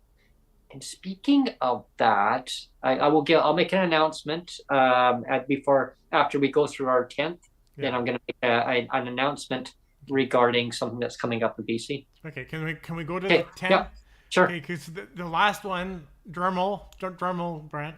The last one is stopping the PWD clawback, and of course that one is near and dear to my heart. And the reason I don't like it is it's the oldest one on the list. It's the oldest one on the list because it stems all the way back to 1993, 1994. So it is the oldest one on the list. Still going on. Like I've always said, Mike Harcourt, previous Premier Mike Harcourt here in BC, he's the author of it. It's just kind of disgusting because the way I look at it is the whole clawback thing is a purposeful, deliberate, and willful denial of the truth of what a pension is supposed to be. Yeah. And when you purposely and deliberately and willfully deny the truth of how a pension is supposed to work, because a pension is supposed to be a support income, it's supposed to be a wraparound support income, just to replace a loss of income, and when it's not allowed to do that, that's a deliberate and willful denial of the truth, and that is why I have such a big problem with it. So that is our 10, and we can clock out. Number 10. I wanted to mention regarding pensions is number 10. It really it really hits me close to home when it comes to that, because a pension is a pension. And when it comes to the, like seniors, they get their pension, right? A GIS, guaranteed income supplement. And that's a pension. You never hear of the government going after saying, well, I'm going to take away their guaranteed income supplement. I mean, wow, that would be right on headlines. But they can go ahead and that would be so mean to do that. It would be very mean spirited, as John Horgan used to say, very mean spirited. And by going ahead and changing a disability pension into, when they changed it into a non-pension, into income means tested. Yeah. And income of last resort, Brent. Yeah, income of last resort. And I felt that was so cruel, because I used to argue.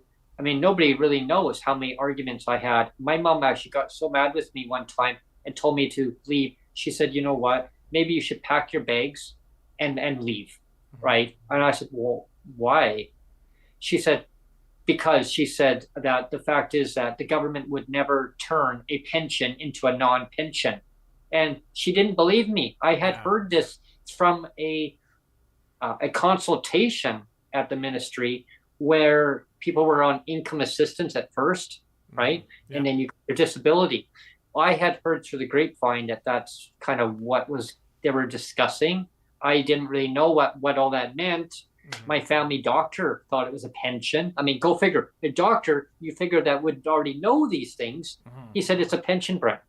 I said, well, I had heard that. No, I had heard that they were talking about changing into a income of last resort, a income-based. He says, you know what? Whoever told you that is full of shit, and they need to get shit or get off the pot, he said. And again, arguments. And guess what? It ended up being that way. I didn't know. I got on after it was changed. Again, imagine because pink unicorns are real. And there's one right behind me. They can deny the truth and say pink unicorns are real. So what I want to see going forward, I want to see it reinstated. I want to see it back to the way, and I want to see it retroactive back. So people that are on the system now, and when they got on, I want to see it reinstated back to the state of when they got on. Okay, I mean, I don't know anyone in the country that would see it as a lawyer that would take on a case like that. And I'm sure there's probably people that are working on this right now across our country. I know we've had a discussion regarding one of our podcasts. We asked one of our guests that was on as a guest, would you take this on as a case? Whoa, hot potato. Whoa. He says, no, thanks. He said, no, thanks anyway. Yay. But, but I mean, in all seriousness, everyone, I want to see more respect for people with disabilities. I want to see that core fundamental value that should be in place of protecting our citizens. People like John Horgan, everyone heard that clip in there. I mean, where he said, I mean, people shouldn't have to choose, right? Choose between having a bus pass, having to put the lights on, having to have meals. I mean, sacrifices. And those were real words. I mean, John and I had many discussions regarding that. And I really hope that the premier or premiers going forward will use his legacy and listen back on what John Horgan said in so many different debates in the BC legislature and carry his vision forward. And then this is a challenge for every premier in Canada. Can you do better? Meaning fulfill a fundamental rights for persons with disabilities and bring them up to the poverty level and tie it to inflation and make it as a pension. Can we do that? Can we actually do that as a country? That's a challenge. Which premier is going to do that first? And whichever one does, you're going to win a prize from PWD Allies. Okay? A coffee mug. You're going to win a prize. And I'm not going to say what the prize is, but you're going to win a prize. And I will personally mail it to you, whichever premier does it first, I will mail you one prize. And it will come from my address to your address, to whatever government it is. Okay? Here's a challenge. Okay? And that's your rates, not the Canada Disability Benefit. No. Your rates. That's cheating. That's cheating.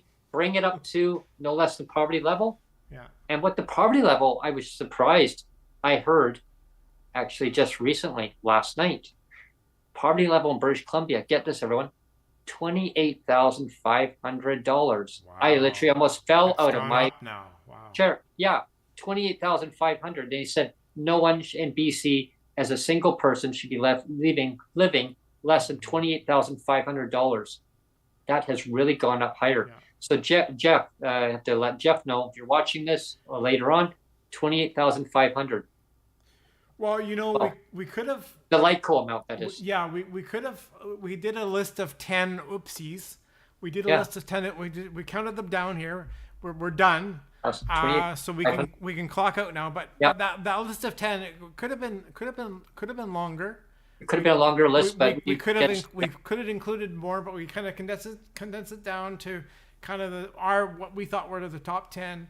But I mean, it could have been a much longer list because there's a lot of oopsies, right? There's a lot of oopsies. A lot of oopsies. It's like, oops, sorry. A lot of Oops. comments, a lot of oopsies. But hey, Yeah. you know what? We did it again. We did it again. Oops, I did it again. I played with your heart. Got lost in the game. Oh, baby. Oops, I did it again. Thanks everyone for tuning in. I hope you really enjoyed today's podcast. It was a little bit longer. Yeah, we went overtime. But lots to cover, lots to talk about. Kind of dived into each topic. Hope you enjoyed the sound bites on that. I enjoyed that. I thought it was fun. Yeah, it was, and I mean, I try to blend some of these sound bites in here and there, and it kind of gives it a good narrative of kind of what we're talking about. And you look back in memory lane and say, "Oh, hey, I remember that." Yeah, I just want fairness. I just want fairness for people. I mean, your brothers, your sisters, your mothers, your fathers. I mean, doctors, nurses. It can affect anybody's lives at any time. I've seen it. I go through it on a day-to-day basis. People in the community I talk to. I don't know who I don't talk to that are not affected by poverty. People that used to have a six-figure income are now living in legislated poverty. They're not disabled, not yet, they said, but they said that they realize that in life they will become disabled, and they realize it. And they said, well, is that how the government treats you? Is that how much you only get? I go, yeah, they're waiting on the CDB. Oh, you're going to be waiting forever there, young man. You're going to be waiting forever. They need to take care of their own citizens. And I talked to a guy. That's the guy I talked to, and he used to be a federal minister.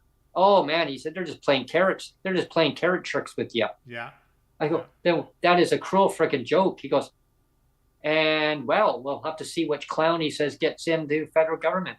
So I guess, wake up call, which federal minister is going to actually follow through and actually bring it back to its original state, the CBB, the Guaranteed Income Supplement equivalent, and provinces. Like I said, here is a test for you. Yeah. Bring it up. Oh, yeah, and it's tariffs. And like I said, the depending on the CDB is cheating. Yeah, that's the cheat code. So don't use the cheat code because that's use the cheat code. Get rid of that DTC. Yeah. That we can make it better for every single person. But here's a media announcement. I promised I was going to. Be quick, Brent. Yeah. Before we sign off, we're going to be having a rally at the BC Legislature, May 15th of 2025. That's a Thursday, right? That's a Thursday. Yeah, it's a Thursday. And it's going to be on the front lawns of the BC Legislature between 1 and 3. We're going to have a live DJ there. So it's about Raise the Rates rally. There's going to be live pink unicorns. There's going to be out on the lawn. They're going to be living well. They're living well and prosper. They're well taken care of. You know what? In the government's fictionary minds, they live well. In reality, there is no pink unicorns. But they're running around rapid right now because they love clawbacks. They don't like raising rates, etc. But yeah, anyway, the rally is going to be about raising rates and raise the rates and rave. It's live DJ. We're going to have a fun time with just calm music, just chill music. Right. Is there going to be as much fun there as we have on the podcast here? Oh yeah. It'll be amplified. And our voices will be amplified too. If people can come up and you'll be a guest speakers. I'm sure Jeff will be posting out messages regarding this in the near future. I really encourage people from different unions to join us, doctors, nurses, your landlord, your manager from your management company if you rent from a corporate landlord. I really encourage you to get them to come out and join us at our rally. Let's make this a big event. Let's let our voices be heard so that the politicians are behind that wall, the legislature. I mean, there's wax in the ears. There's not wax in their ears, but well, maybe there is because they can't hear us or they don't want to deal with the Just kind of like that monkey from the last podcast was doing this. There's nothing to see here, folks. I don't see it. So then we make our voices loud and clear, and we say, no more. Let's put an end to this disgraceful legislative poverty across in BC. And I really encourage other organizations across Canada to organize, and maybe we can network together with giving rallies, and we can simulcast it across representatives from each province, and let your premiers know it's not okay. It's not okay. We're in 2025 now. We're not way back in the Stone Age where rates your buying power, where you could buy a lot more, and not all disabled people live with their mother, father. A lot of people live independently in market housing. We don't all live in subsidized housing. I mean, God forbid, right? Small percentage. But I'm going to get into another podcast about that episode. There's so many different podcasts I'll be talking on that part. So thank you so much, everyone, for tuning in. I guess we should also mention too. Probably the next podcast is going to be next Friday. Next Friday, so we're gonna miss Monday because it's the long weekend. It's a holiday weekend. Yeah. So we wanted to wish everybody a good Friday tomorrow. Happy bunny weekend. Yeah, and have a blessed Easter weekend. Yeah. And today is kind of like our good Thursday instead of Good Friday. We were going to have a podcast on Friday. We're having on a Good Thursday. So you have to wait a whole 8 days until we're back again. 8 days. And Sunny, can you make it? Can you make it? Can you do it? Oops. We gotta wait 8 days. But you know what? We did it again because we changed the date to today instead of tomorrow. Sunny and beautiful Victoria, British Columbia right now. Supposed to be nice today and tomorrow.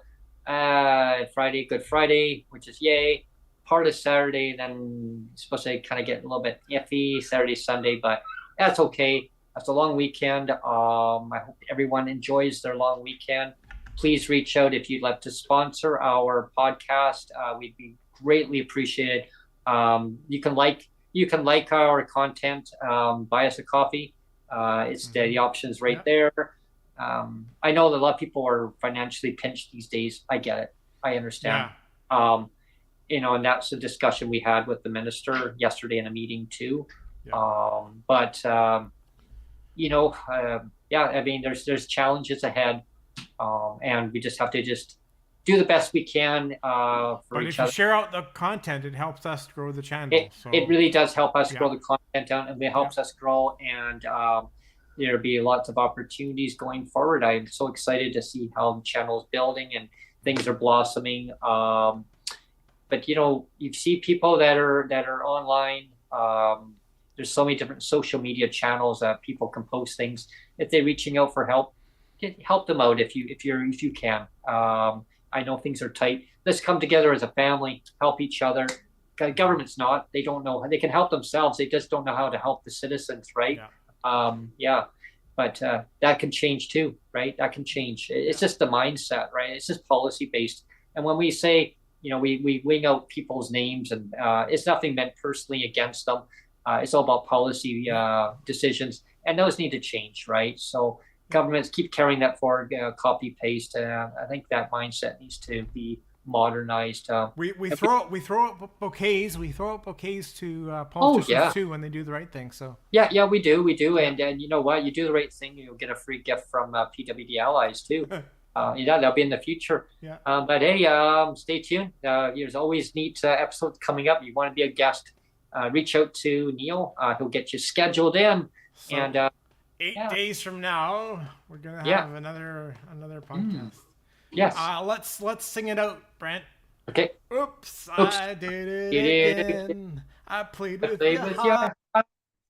and I your game. Oh, Oh, baby, baby. All right. Thanks everyone for tuning in.